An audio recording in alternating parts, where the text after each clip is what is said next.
ای کسانی که ایمان آورده اید ریبا نخورید، نه کم نه زیاد.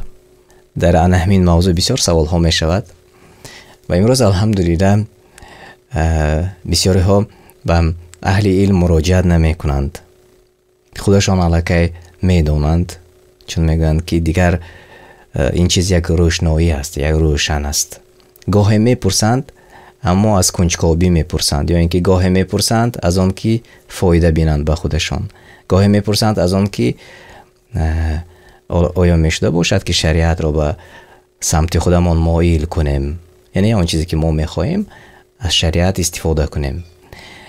اما دیری نگذشته باز خودشان با خودشان درک میکنند، میگویند که نه، من خودم را فریب میکنم، چون ریبا نه همین پرسنت در یک جای قرآن کریم نه، بلکه در چند آیت های قرآن کریم حرام گفته شده است. و به همین خاطر امروز علاقه مردمی عادی این مسئله را خوب درک کردند. بیایید اکنون ببینیم در ترجمه معنا چی آمده است. سوره آل عمران آیه 130.